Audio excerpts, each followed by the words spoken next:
everyone, it's Emma. Today I'm doing a very highly requested video. I'm going to be talking about how I edit my Instagram pictures. I get this question so often and it is not the kind of thing that I can answer in a comment on Instagram because my process for editing pictures is a little bit intense. If you guys didn't know, I'm a perfectionist. Today, that's what I'm going to be talking about. I am very extra loud clap for emphasis. Excited to say that this video is sponsored by Penguin Teen and it is inspired by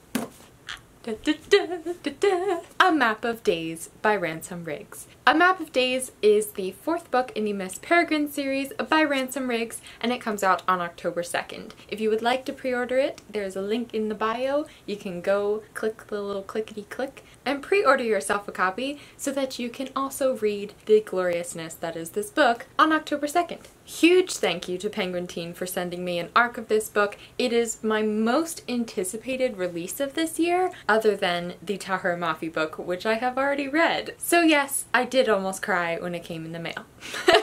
If you didn't know, today is World Photography Day, and so to kind of celebrate A Map of Days, the soon-to-be released, or kind of soon, I guess October is still a month and a half away, but it feels like it's coming soon. If you have read the first three books in the Miss Peregrine series, then you will know that this series, they all kind of center around pictures, these old pictures that Ransom Riggs kind of wrote the story around. In the book, the photos are all very spooky and totally not edited at all whatsoever, but inspired by this book, I wanted to show you how I edit my pictures and make them look magical, even though they're not. So let's get into that, shall we?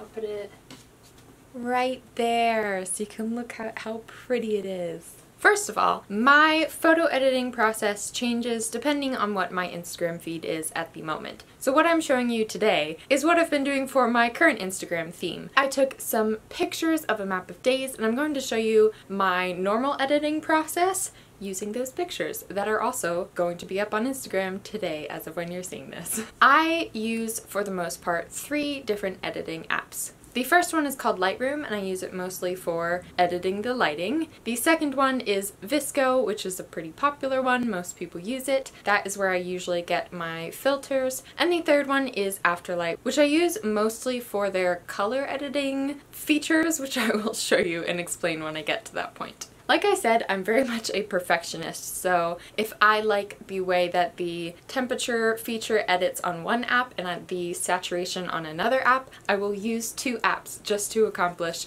the specific tones and colors that I like. Being a synesthete, I'm very specific about colors. So that being said, this is not the way that you have to do it to have like a cohesive theme. This is just the way that I love to do it. Editing pictures, taking pictures, planning a feed is a big part of my creative process. It's a lot of fun to me. I have the Google Pixel 2, so it might look a little bit different for you iPhone users, but you can use all the same apps. So the first thing that I do, I will select which picture I want to do. I usually take multiple of the same one in case the lighting changes a little bit or there's a different angle or one of them is slightly less centered than another, and then I will just pick which one is my favorite and send it over to Lightroom. Once it's added to Lightroom, you can see all the recent pictures that I've edited. I just click on the little light button at the bottom. Lightroom is kind of a new addition to my photo editing process. I just started using it over the summer and I rave about it. I think that this app has made all the difference in the way that my photos look. I just think that Lightroom is kind of magical.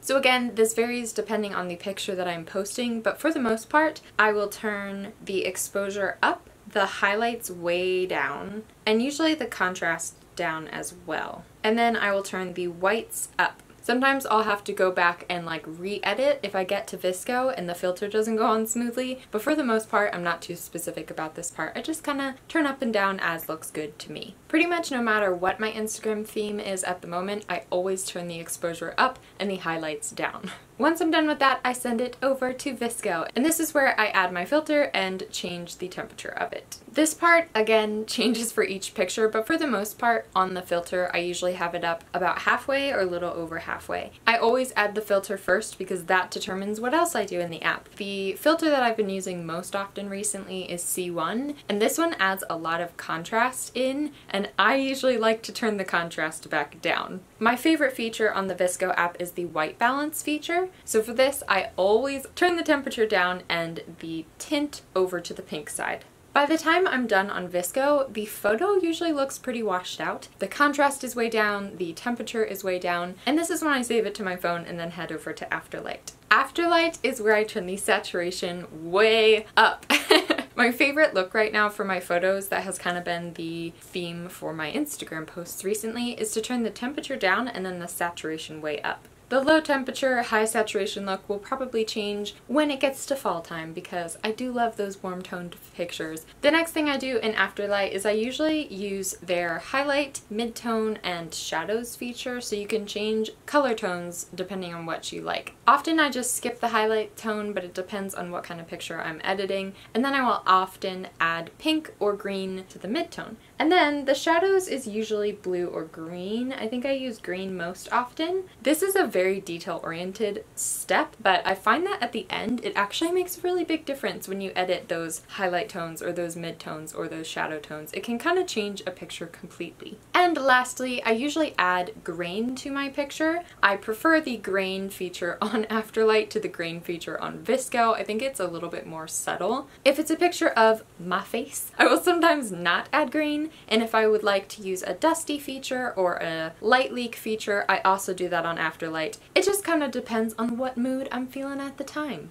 And once I'm done with that, I save the picture and then go into an app called Unum or UNUM. I'm not really sure how you say that one. And that is where I plan my feed so that I can see how the picture will look with the pictures that I've already posted. And that is it! So that is my process, my photo editing process. Again, this will change depending on what my Instagram theme is, but the apps that I use will stay the same. I just might adjust what features I'm using or what filter I'm using, depending on the season, depending on the colors that I'm drawn to at the moment. I hope that you guys enjoyed learning a little bit about how I edit my pictures and what apps I use, etc. Don't forget to pre-order Map of Days if you would like to. The link is in the description. Thank you again, Penguin Teen, for sponsoring this video, and thank you so much for sending me this ARC. I think now I'm just gonna go read, so I hope you guys enjoyed. I hope you have a lovely day or night or afternoon wherever you are, whatever you are doing, and I will see you in my next video.